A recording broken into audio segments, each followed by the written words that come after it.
ما كان محمد أبا أحد من رجالكم ولكن رسول الله وخاتم النبيين صدق اللہ العظیم۔ ہر قسم کی حمد و ثنا اللہ احکم الحاکمین ارحم الراحمین مالک یوم الدین کے لیے ہے۔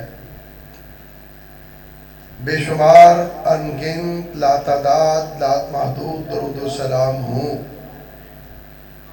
میرے اور آپ کے پیارے آقا، میرے اور آپ کے پیر و مرشد، امام الانبیاء، خاتم الانبیاء، نبی الانبیاء، جناب محمد الرسول اللہ صلی اللہ علیہ وآلہ واصحابہ وسلم کی ذات اقدس و مقدس پر۔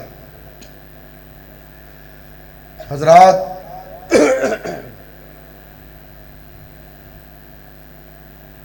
وقت گزرتے پتہ نہیں چلتا۔ پچھلے سال جب آپ کے پاس میں حاضری دینے کے لیے حاضر ہوا، عزیزم محمد زید کے بھائی محمد زبیر بھی مسجد کے گیٹ پر آنے والے وقت سے لے کر روانگی تک وہ موجود رہے، لیکن وہ 20-22 سالہ نوجوان اللہ کو پیارا ہو گیا۔ میں دعا کرتا ہوں اللہ ہمارے اس بھائی زبیر کی مغفرت فرمائے، اللہ اس کے درجات کو بلند فرمائے۔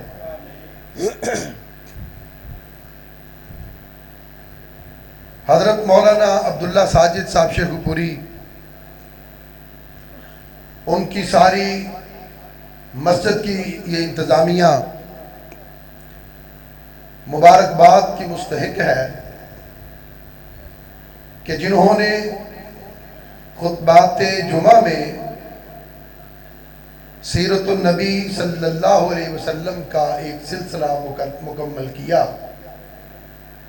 اور مسلسل 86 خطبات سیرت مصطفیٰ صلی اللہ علیہ وسلم پر بیان کیے۔ یقیناً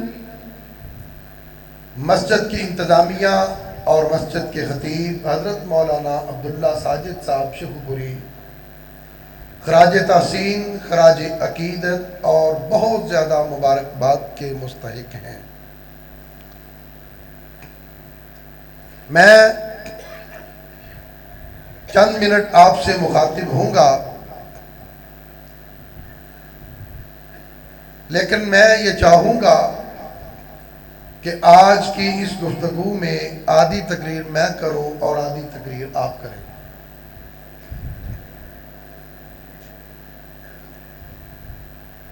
آدھی گفتگو میں کروں اور آدھی آپ کریں گے، جوش سے، جذبے سے، خلوص سے انشاءاللہ۔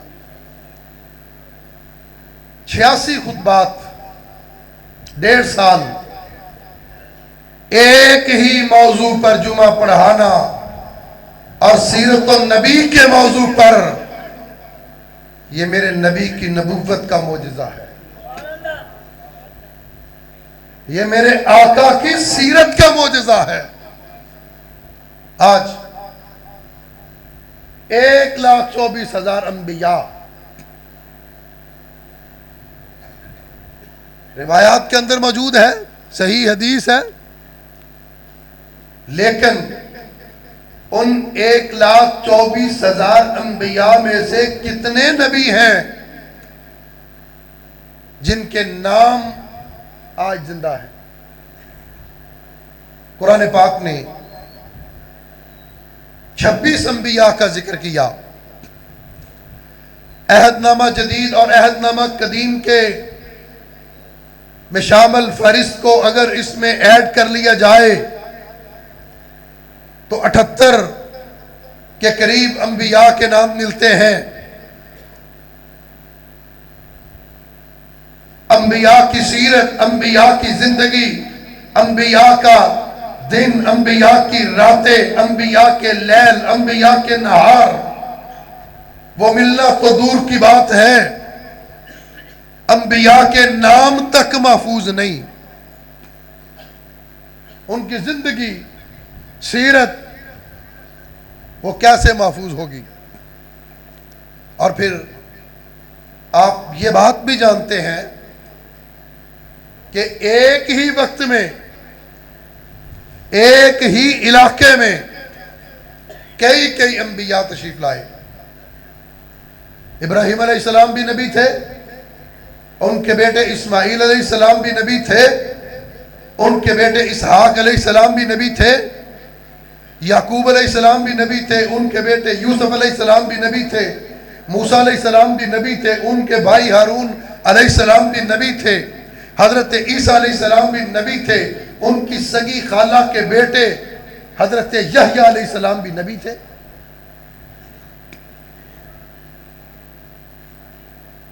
کسی نبی کی زندگی محفوظ نہیں، سیرت محفوظ نہیں، کردار محفوظ نہیں، کئی انبیاء کے نام محفوظ نہیں.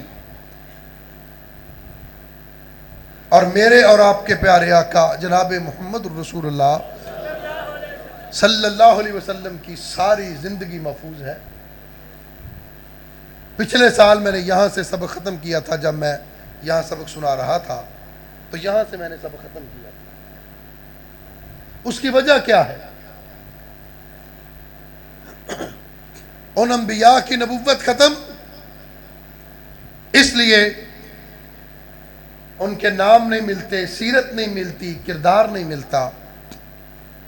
اور یہاں پر آقا علیہ الصلوۃ والسلام کی زندگی کا ایک ایک لمحہ، ایک ایک دن، ایک ایک رات، ایک ایک حرکت محفوظ اس لیے کر دی کہ آپ اللہ کے آخری نبی، آخری پیغمبر اور آخری رسول ہیں. اس لیے بڑے ہی اہتمام کے ساتھ آپ کی زندگی کو محفوظ کیا گیا. بلکہ آقا علیہ الصلوۃ والسلام جس علاقے میں تشریف لائے، اس علاقے کے رہنے والے لوگ انساب کے ماہر تھے، حسب نسب کے ماہر جانے جاتے تھے. انسان تو انسان، وہ جانوروں کے حسب نسب بھی جانتے تھے، گھوڑوں کے حسب نسب بھی جانتے، سواریوں کے حسب نسب بھی جانتے. اس علاقے کے اندر آقا علیہ الصلوۃ والسلام کی ولادت ہوئی اور آپ کی تشریف آوری. اور پھر آپ بھی محفوظ، آپ کا حسب بھی، آپ کا نسب بھی، آپ کا خاندان بھی. دوسرے انبیاء نام نہیں ملتے، زندگی نہیں ملتی. حضرت عیسیٰ علیہ السلام کی ساری زندگی کو جو مستند روایات میں ہے، انسائکلوپیڈیا آف برٹانیکا کے مطابق جمع کیا جائے تو 50 دن سے زیادہ زندگی حضرت عیسیٰ علیہ السلام کی نہیں ملتی. آج میرے اور پیارے آپ کے پیارے آقا جناب محمد رسول اللہ صلی اللہ علیہ وسلم پر بیٹھ کر اگر کوئی یورپ کے اندر اعتراض کرتا ہے، اعتراض کرنے والوں سے میں پوچھتا ہوں کہ بتائیے حضرت عیسیٰ علیہ السلام لباس کیسا پہنتے تھے؟ جواب نہیں ملتا. حضرت عیسیٰ علیہ السلام کھانا کیسے کھاتے تھے؟ کسی کتاب کے اندر اس کا جواب موجود نہیں. کسی انجیل کے اندر کسی حواری نے یہ بات تک نہیں لکھی. اور میرے آقا اللہ نے سارے انتظام بڑے ہی اہتمام کے ساتھ کیے. آدم علیہ السلام کو پیدا کیا، آدم علیہ السلام کی اولاد میں جناب نوح علیہ السلام کو پیدا کیا، جناب نوح علیہ السلام کی اولاد میں جناب شیس علیہ السلام کو پیدا کیا، جناب انوس علیہ السلام کو پیدا کیا، ان کی اولاد میں جناب ابراہیم علیہ السلام کو پیدا کیا، جناب ابراہیم علیہ السلام کی اولاد میں جناب اسماعیل علیہ السلام کو پیدا کیا، جناب اسماعیل علیہ السلام کی اولاد میں جناب عدنان کو پیدا کیا، عدنان کی اولاد میں معد کو پیدا کیا، معد کی اولاد نے نزار کو پیدا کیا، نزار کی اولاد نے مزر کو پیدا کیا، مزر کی اولاد نے الیاس کو پیدا پیدا کیا، الیاس کی اولاد میں مدرکہ کو پیدا کیا، مدرکہ کی اولاد نے خزیمہ کو پیدا کیا، خزیمہ کی اولاد میں کنانہ کو پیدا کیا، کنانہ کی اولاد نے نظر کو پیدا کیا، نظر کی اولاد نے مالک کو پیدا کیا، مالک کی اولاد میں غالب کو پیدا کیا، غالب کی اولاد میں فہر کو پیدا کیا، فہر کی اولاد نے لوئی کو پیدا کیا، لوئی کی اولاد نے کعب کو پیدا کیا، کعب کی اولاد میں مرہ کو پیدا کیا، مرہ کی اولاد میں کلاب کو پیدا کیا، کلاب کی اولاد میں عبد مناف کو پیدا کیا، عبد مناف کی اولاد میں بنو ہاشم کو پیدا کیا، ہاشم کی اولاد میں جناب عبد المطلب کو پیدا کیا، جناب عبد المطلب کی اولاد میں جناب عبداللہ کو پیدا کیا، جناب عبداللہ کی اولاد میں جناب محمد الرسول اللہ کو پیدا کیا صلی اللہ. ہر چیز موجود ہے، علماء موجود ہیں. مولانا نواز چیمہ صاحب تشریف فرما ہے.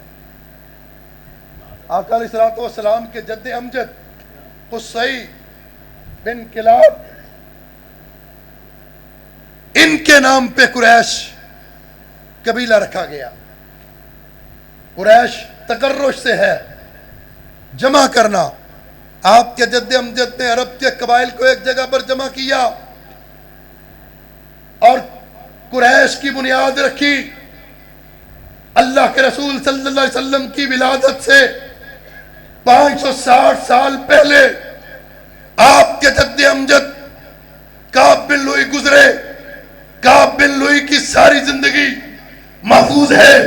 آقا کی ولادت سے 5 صدیاں پہلے تاریخ جانتی ہے، کتابیں جانتی ہے، مورخ جانتا ہے، مفسر جانتا ہے کہ آقا کی زندگی کی، آپ کی ولادت سے 500 سال پہلے کعب بن لوئی حج کا خطبہ دیا کرتے تھے، حج کا خطبہ دیا کرتے تھے.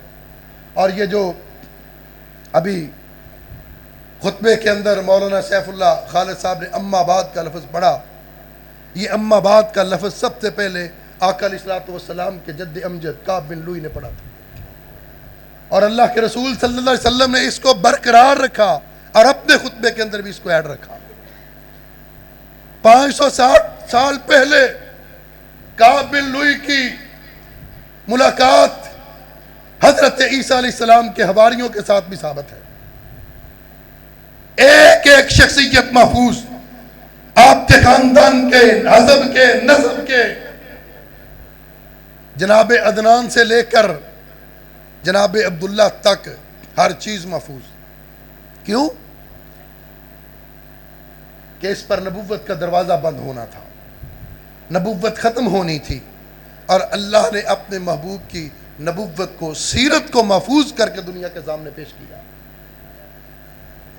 اور پھر ذرا غور کیجئے، کیونکہ وقت کم ہے. مولانا نواز چیمہ صاحب کافی دیر سے تشریف فرما ہے. آقا علیہ السلام نے فرمایا میری امت پہ 30 کذاب ہوں گے، وہ دجال ہوں گے، جھوٹی نبوت کا دعویٰ کریں گے. جھوٹی نبوت کا دعویٰ کیا مسیلمہ کذاب نے بھی کیا، طلحہ اسدی نے بھی کیا، اسود انسی نے بھی کیا. یہ سارے جھوٹے داعیان نبوت دجال تھے، کذاب تھے، کافر تھے، کافر بھی تھے. لیکن اس بر صغیر کے اندر جس شخص نے جھوٹی نبوت کا دعویٰ کیا، مرزا غلام قادیانی، میں ڈنکے کی چوٹ پر کہتا ہوں، مسیلمہ کذاب، طلحہ اسدی، اسود انسی اتنے بڑے دجال نہیں جتنا بڑا دجال غلام قادیانی گزرا. مسیلمہ کذاب اتنا بڑا لانتی نہیں جتنا بڑا لانتی یہ مرزا قادیانی گزرا. یہ اسود انسی اتنا بڑا لانتی اور ملعون نہیں جتنا بڑا ملعون مرزا غلام قادیانی گزرا. اس پر دلائل رکھتا ہوں اس لیے کہ مسیلمہ کذاب نے نبوت کا دعویٰ کیا، اس کے شیطان نے اندر سے بھڑکایا، اس نے نبوت کا دعویٰ کر دیا. نبوت کا دعویٰ کرنے سے پہلے، نبوت کا دعویٰ کرنے کے بعد اس شخص نے اپنے آپ کو لانتی نہیں کہا. غلام قادیانی اتنا بڑا دجال تھا، اتنا بڑا کذاب تھا، اتنا بڑا ملعون تھا کہ جس نے اپنے آپ کو خود لانتی کہا.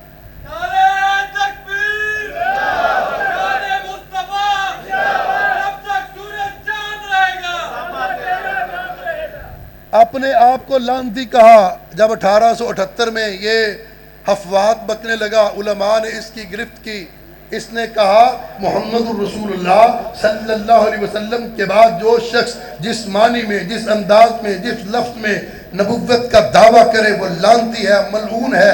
پھر 1892 میں خود اس نے نبوت کا دعویٰ کیا، اپنے الفاظ کے مطابق، اپنی کتاب کے مطابق، اپنی تحریر کے مطابق۔ غلام قادیانی کیا ہوا؟ کیا ہوا؟ کیا ہوا؟ لعنتی۔ اور پھر اس وقت اور بھی بڑے علماء تھے، اور بھی بڑی شخصیات تھیں، اس کو انگریز نے نبوت کے منصب پر فائز کیوں کیا؟ بڑے بڑے خوبصورت تھے، بڑے بڑے پڑھے لکھے لوگ تھے، یہ پہنگا، یہ فیمچی، نشئی، 15 روپے ماہانہ پہ سیالکوٹ کی کچہریوں میں منشی گیری کرنے والا، وکیل کے پیچھے فائلیں اٹھا کے پھرنے والا، سارا دن جھوٹ بولنے والا، یہ شخص اس کو نبی کیوں بنایا اس انگریز نے؟ یہ بات قابل غور ہے۔ اس سے انگریز نے 2 فائدے لیے۔ ایک یہ فائدہ لیا، اس کے ذریعے جہاد کے اعلان کو ختم کروایا، جہاد کو ختم کروایا۔ اور دوسرا فائدہ اس سے انگریز نے یہ لیا کہ معاذ اللہ استغفر اللہ، انگریز نے دنیا کو یہ بتانا چاہا جس نبی کے نام پر لوگ مرتے ہیں، جس نبی کے نام پر تم والدین قربان کرتے ہو، جس نبی کے نام پر تم اپنی اولادوں کو قربان کرتے ہو، وہ ایسا نبی ہوتا ہے۔ نبی کی شخصیت کو مجروح کرنے کے لیے بھیج دیں آج۔ نبی کی شخصیت کو مجروح کرنے کے لیے انگریز نے اس پودے کو کاشت کیا۔ مسیلمہ کذاب کے اندر کے شیطان نے اسے بھڑکایا، نبوت کا دعویٰ کر دیا۔ غلام قادیانی مسیلمہ کذاب سے بڑا لعنتی، دجال، کذاب، خناس اس لیے ہے اندر کے شیطان نے بھڑکایا تھا۔ یہ انگریز کا ایجنٹ بن کے بھی نبوت کے دروازے پہ نقب لگانے آیا تھا، اس لیے اس سے بڑا یہ لعنتی ہے۔ لیکن ہوا کیا؟ الحمدللہ میرے مسلک کی تاریخ شاندار ہے، میری جماعت کا ماضی روشن ہے۔ سب سے پہلے جس نے مرزا قادیانی پر کفر کا فتویٰ لگایا، الحمدللہ میرے مسلک کے سرخیل مولانا محمد حسین بٹالوی رحمت اللہ علیہ تھے۔ سب سے پہلے جس نے ان کے فتوے کی توثیق کی سید نذیر حسین دہلوی محدث رحمت اللہ علیہ تھے، اور پھر 200 علماء نے حضرت کے فتوے کی تصدیق بھی کی۔ الحمدللہ یہ میرے مسلک کا اعزاز ہے۔ سب سے پہلے غلام قادیانی کو جس شخص نے مباہلے کا چیلنج دیا وہ مولانا ثناء اللہ امر تسری تھے۔ سب سے پہلے مرزا قادیانی کے ساتھ جس شخص نے باقاعدہ مناظرہ کیا وہ مولانا بشیر شاہ سوانی رحمت اللہ علیہ تھے۔ جس شخص نے سب سے پہلے تحریری طور پر مرزائیت کے کفر کا مطالبہ کیا میری جماعت کے سرخیل مولانا محمد حنیف ندوی تھے۔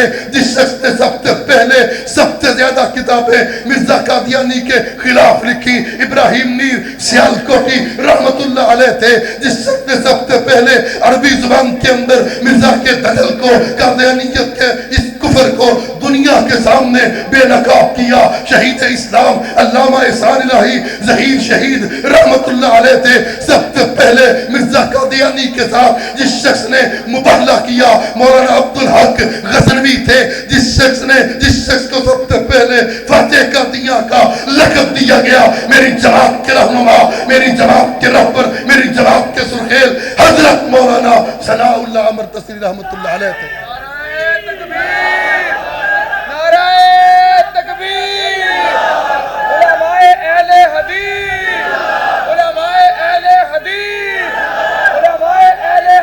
یہ میری تحریک ہے۔ تاجدار ختم نبوت، تاجدار ختم نبوت، تاجدار ختم نبوت حضرت مولانا بابر فاروق رحیمی صاحب مرکزی جمعیت اہل حدیث پاکستان۔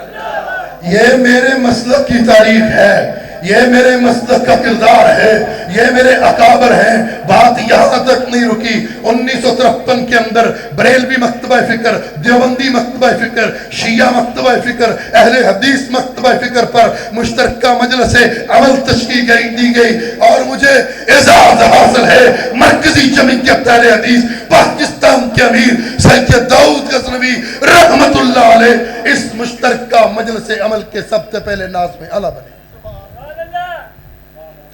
اس 1953 کی تحریک میں میرے اکابر نے گرفتاریاں دیں۔ مولانا محمد حسین شیخوپوری گرفتار ہوئے، مولانا عبدالقادر روپڑی گرفتار ہوئے، مولانا معین الدین لکھوی گرفتار ہوئے، علامہ یوسف کلکتوی گرفتار ہوئے، مولانا عبد الرحیم اشرف گرفتار ہوئے۔ میں لمبی تاریخ کی بات نہیں کرتا، فیصل آباد کے رہنے والوں تمہارا اعزاز ہے۔ فیصل آباد کا ایک گاؤں چھتی چک، ایک گاؤں سے میری جماعت کے 100 علماء نے ختم نبوت کے لیے بیڑیاں پہنی، ہتھ کڑیاں پہن کے نعرہ لگایا، قادیانی کافر ہے، کافر ہے، کافر ہے۔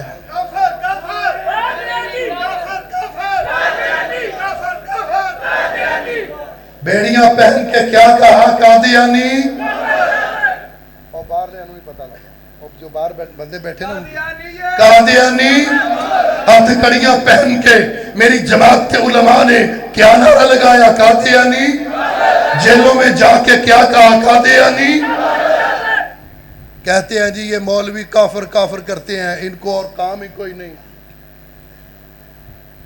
قادیانیوں کو کافر کہنا پاکستان کا قانون ہے، قادیانیوں کو کافر کہنا پاکستان کا آئین ہے، پاکستان کا قانون میں نے نہیں بنایا، مولانا عبداللہ ساجد شیخوپوری نے نہیں بنایا، مولانا عبداللہ شیخوپوری نے نہیں بنایا، پروفیسر ساجد میر صاحب نے نہیں بنایا۔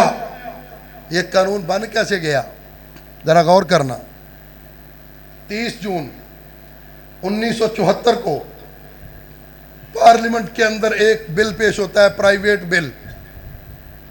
اس بل پر قومی اسمبلی کے 28 اجلاس ہوئے، 91 نشستیں ہوئیں، 11 دن پاکستان میں قادیانیوں کے سربراہ کو سوالوں کے جواب دینے کے لیے وقت دیا گیا، اپنے حق میں دلائل کے لیے وقت دیا گیا۔ پاکستان میں قادیانیوں کا سربراہ قومی اسمبلی کے اندر 11 دن تک اپنے حق میں بولتا رہا۔ قادیانیوں کا لاہوری گروپ 17 گھنٹے اپنے حق میں بولتا رہا۔ 2 ماہ تک قومی اسمبلی کا اجلاس چلتا ہے۔ 5 اور 6 ستمبر کو 2 دن یحییٰ بختیار پاکستان کے اٹارنی جنرل نے اس بحث کو سمیٹا۔ 7 ستمبر 1974 کو ذوالفقار علی بھٹو مائک پر آئے، خطاب دیا اور دنیا کو بتا دیا، پاکستان کے اندر لکھ دیا، قانون کا حصہ بنا دیا کہ قادیانی قادیانی قادیانی۔ اب میں پوچھنا چاہتا ہوں، لبرل طبقے سے سوال کرتا ہوں، میں ملحدوں سے میں سوال کرتا ہوں، سیکولروں سے، بتائیے یحییٰ بختیار 1974 کے اندر اس وقت کا اٹارنی جنرل کس مدرسے کا فارغ تھا؟ کوئی مولوی تھا؟ کوئی حافظ تھا؟ بتائیے اس وقت اپوزیشن لیڈر ولی خان تھا، ولی خان کس مدرسے کا فارغ تھا؟ کس مسجد کا خطیب اور امام تھا؟ اس وقت کا وزیر اعظم ذوالفقار علی بھٹو کہاں کا مولوی، کہاں کا خطیب تھا؟ مجھے کہنے دو، یحییٰ بختیار سیکولر تھا، ولی خان اپوزیشن لیڈر سیکولر تھا، پاکستان کا وزیر اعظم ذوالفقار علی بھٹو سیکولر تھا۔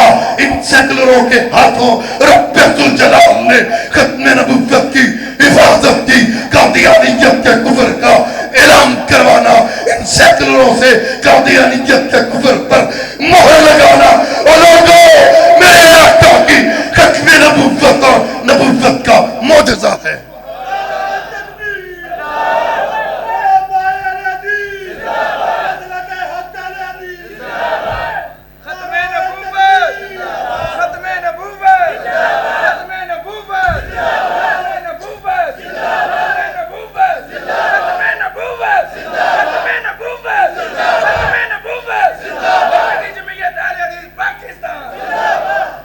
علماء موجود ہیں. ایک دعویٰ کرنے لگا ہوں. دعویٰ میرا یہ ہے، ختم نبوت کا موضوع بڑا عظیم موضوع ہے. ختم نبوت کے ساتھ قادیانیوں کو نہ ٹچ نہ کرو، ان کو ساتھ مکس نہ کرو. ختم نبوت بہت عظمت والا موضوع. یہ گندے گریز لوگ مرزا غلام قادیانی کو کافر کیوں کہتے ہیں؟ میرا دعویٰ ہے، میرا دعویٰ یہ ہے، لکھ لو، نوٹ کر لو، اگر مرزا غلام قادیانی نبوت کا دعویٰ نہ بھی کرتا تب بھی وہ کافر تھا. چیمہ صاحب بیٹھے نہیں، غور نہیں کر رہے، غلطیاں بھی نہیں کنے کرنی ہیں. بات غلام قادیانی نبوت کا دعویٰ نہ بھی کرتا پھر بھی کیسے؟ جو اللہ کا گستاخ ہو وہ مسلمان ہے کہ کافر؟ جو انبیاء کا گستاخ ہو وہ مسلمان ہے کہ کافر؟ صحابہ کا گستاخ مسلمان ہے کہ کافر؟ اہل بیت کا گستاخ مسلمان ہے یا کافر؟ یہ لعنتی غلام قادیانی، یہ دجال غلام قادیانی، یہ خبیث غلام قادیانی، یہ خناس غلام قادیانی، یہ کافر غلام قادیانی اپنی کتاب کے اندر بکتا ہے. رب نے کہا مرزا انت منی بمنزلتی اولادی، مرزا تو میرے لیے میری اولاد کی طرح ہے. جو اللہ کی اولاد کہے، اللہ کی اولاد قرار دے، اللہ کو اولاد والا کہے، بتائیے وہ مسلمان ہے کہ کافر؟ باہر والے نہیں بول رہے، باہر سپیکر چل رہے، آواز آ رہی ہے باہر؟ جو اللہ کا گستاخ ہے، جو کہے اللہ کی اولاد ہے، جو کہے میں اللہ کی اولاد ہوں، جو کہے رب نے کہا مرزا اسمع ولدی، میرے بچے، میرے بیٹے، میری بات کو سن، جو اپنے آپ کو رب کا بیٹا کہے، رب کی اولاد کہے، رب کی اولاد مانے تسلیم کرے، بتائیے، اعلان کیجئے ڈنکے کی چوٹ پر، وہ مسلمان ہے یا کافر؟ مسلمان ہے یا کافر؟ قادیانی مسلمان ہے یا کافر؟ یہ غلام قادیانی مسلمان ہے یا کافر؟ کوئی نبی ایسا نہیں، کوئی نبی ایسا نہیں جو اس کی بکواس سے، اس کی الزام تراشیوں سے محفوظ نہ رہا ہو. خواتین موجود ہیں، میں کوئی حوالہ نہیں دیتا، سن رہی ہیں، علماء سے پوچھ لیں. ایک بات کرتا ہوں، سارے انبیاء کی اس نے جب مشترکہ گستاخی کی، کہنے لگا کہ سارے انبیاء کو ایک اللہ نے 3 لاکھ معجزے عطا کیے، مجھ مرزے کو اکیلے کو 10 لاکھ معجزے عطا کیے. انبیاء کا گستاخ مسلمان ہے یا کافر؟ آگے بڑھتا ہے، بکواس کرتا ہے، استغفر اللہ معاذ اللہ، نبی کی بیٹی، نبی کی لخت جگر، نبی کا خون، نبی کا دل، نبی کا پیار، جناب فاطمہ الزہرا رضی اللہ تعالی عنہا.